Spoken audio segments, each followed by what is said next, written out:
What's going on, folks? So this is a lesson for Norman Blake's Wart Factor number 9 off Back Home in Sulphur Springs. This is kind of a deep cut, but I have, there's no videos online of it besides, that first recording of it, at least that I've been able to find. And I've seen like a couple people asking for it on some internet forums and stuff. And of course I was curious myself. So about like 3 weeks ago I figured this out. I sat down to slow down the record a bunch. It's not 100% perfect. It's just as close as I physically can get, or at this stage in my playing. That's probably the best way I can put it to you. Anyways, you're tuned a little bit below a half step down. So if you would like to tune to me, I'm just going to play through all my strings.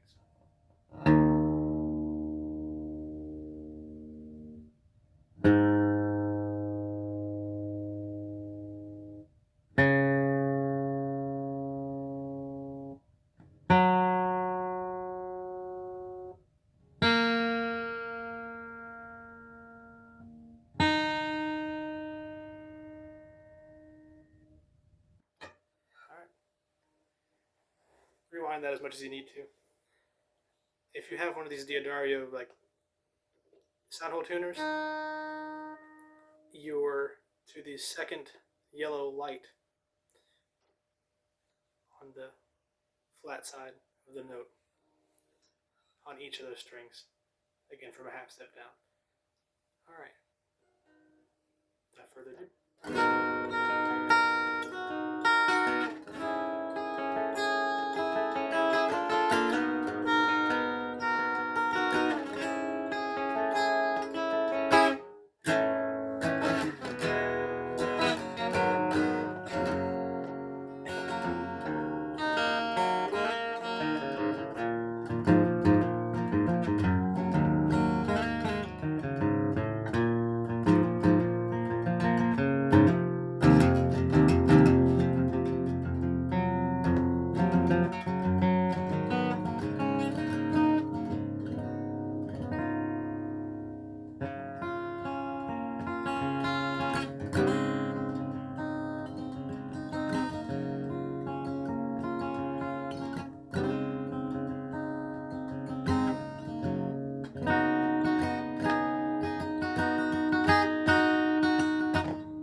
So, let's get started. Your first chord is this minor 9 shape, starting on the 7th fret. On your high E, then it goes up 1 string and up 1 fret to your 8th fret. Then up 1 string and up another fret. And up 1 string and up another fret again. The open A, ringing. And then back 2 frets.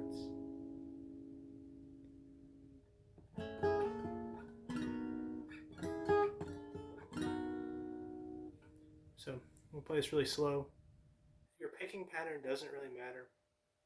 I would say just let me play it through and I'll talk through what I think matters in a second.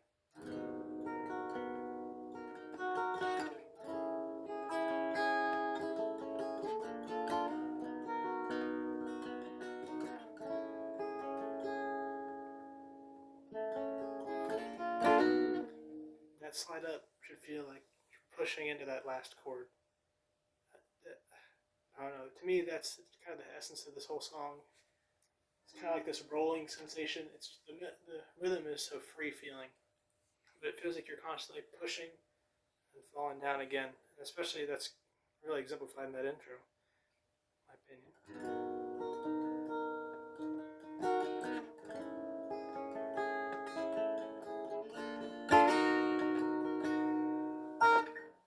All right.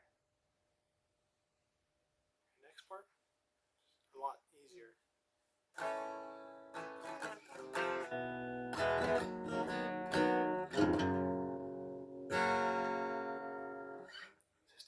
power chord. F major power chord. A minor 7. So that's just your A minor shape. With your pinky finger taken off your G string. So C, G, E.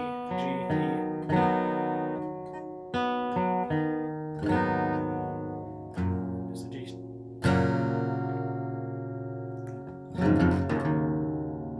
Pick anything you want to get, as long as you end up on this E string, do some silly frill.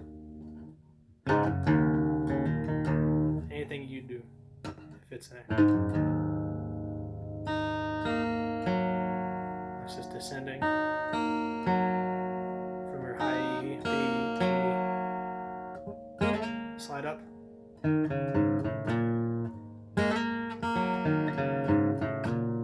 do that one more time. Try not to hide it. And the chord you're ending on is just a B minor, but you're not barred. That's kind of just like a power chord, or really this is a power chord. And you're hammering on.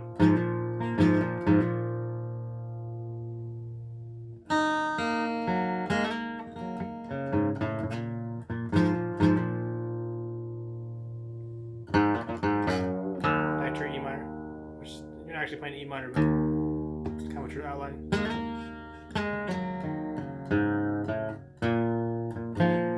So a little bit different to this hammer on, which is basically you're just taking that B minor chord, moving it up a string, everything. So in other words, F sharp minor power chord, hammer on, both of those at the same time. Not your index finger though. Then follow.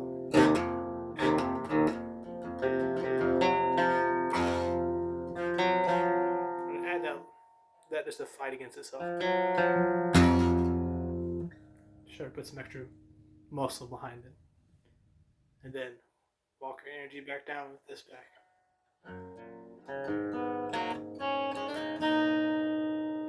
Which that's kind of tricky. This is what took me the longest to figure out, to be honest with you.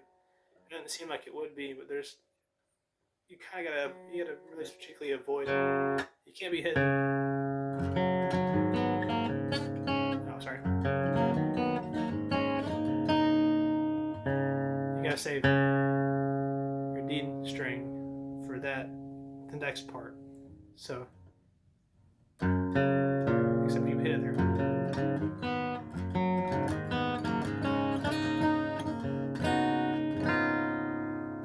Never mind, sorry.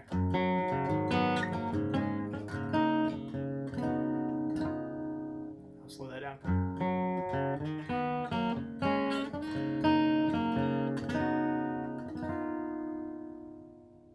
Hopefully that's kind of clean enough for you to figure that out.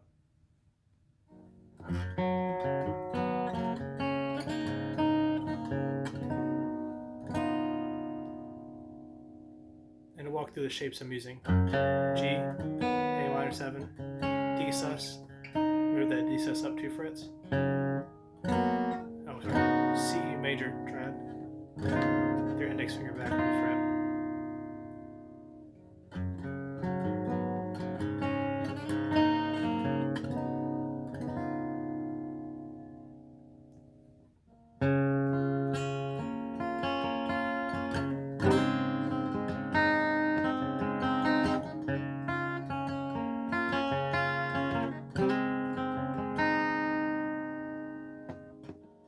So you're doing that same minor 9 shape, but without your pinky on there. You have the open D.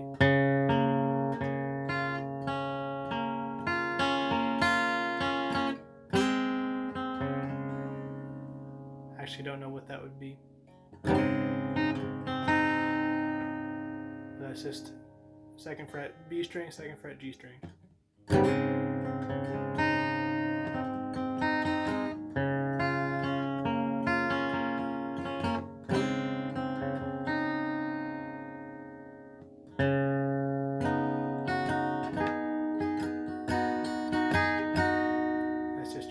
C major, try it again. You put your pinky down that 5th fret.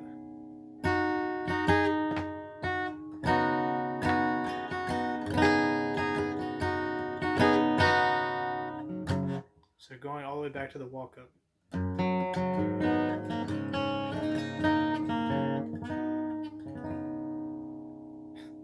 One more time.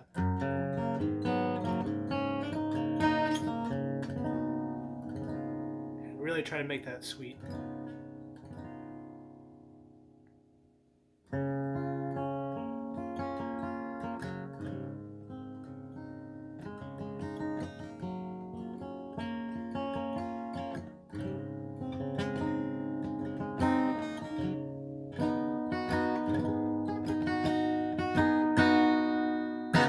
Before this next part, what I think Norman is actually doing is he has himself tracked over himself, or he has an extra guitarist. I don't know. Anyways, point being, there's two things happening. You have that solo-y thing that's happening, and you have him continuing some chordal stuff up here. So, if you saw the first bit, the first time I go through,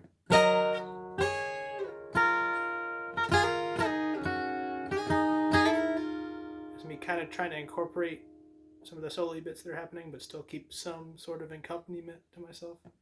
So that's just a double stop on your E and your B together in the same fret. 12th fret, 10th fret, 5th, 7th fret, sorry. One more time. Let me get myself straight.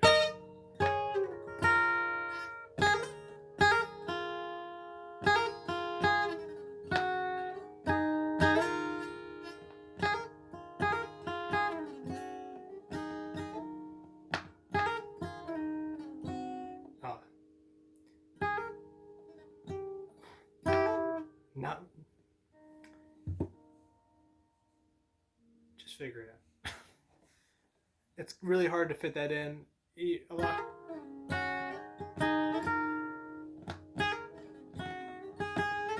You don't really need it.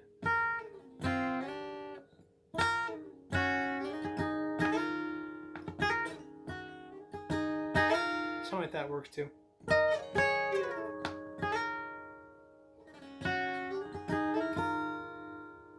Too. And what I think Norman's actually doing is he just plays this. So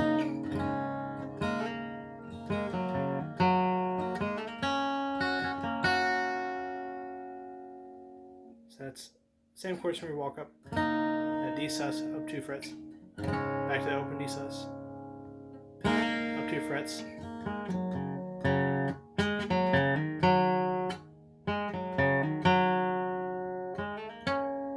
G major triad.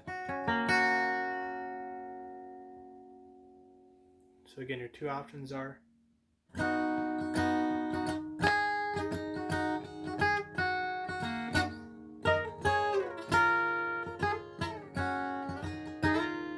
or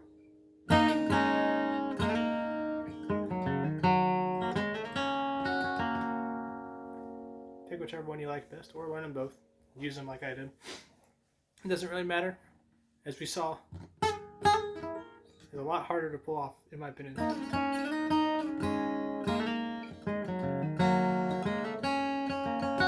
It just depends on whatever you are more comfortable with. Pick whatever that is. Anyways, after you end, whatever you're going to choose to end on,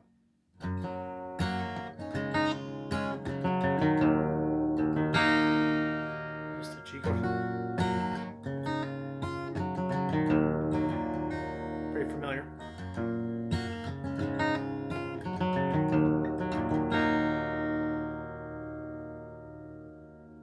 And then you just do it again. You choose your little interlude thing. Do it again. And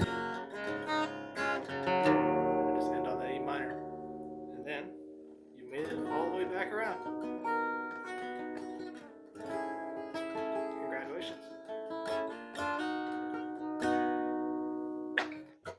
Alright, I know that's a bit of a mess. I'm not a good teacher, but I just want to get that out there. And on a bit of a opinionated note, I think this is one of the coolest things Norman had ever written. It's such a standout track on this record. It's something that when I first was introduced to him, you're listening to that whole record and you're listening to pretty standard flat picked acoustic guitar. Granted, he's doing a lot of cool stuff, like stuff that would catch your ear, right? So you're already halfway intrigued by the time you get to the end of this, and then all of a sudden this comes on, and you're like, what in the hell am I listening to? You know, just completely out of left field. And it's, in my opinion, it kind of encapsulates the X factor that a lot of the people will talk about with Norman. You know, he had this ability to tap into stuff that was just, it wasn't Tony Rice's Space Grass, it wasn't Doc's realm. It was just, you know, his own thing, and it blows my mind that was written probably in the late '60s, early '70s by some dude from the middle of nowhere, Georgia, Alabama. Sulphur Springs is kind of there on the line. Anyways, thank you guys for watching. I hope that helped. Hopefully I get to see some videos of you guys playing this in the future.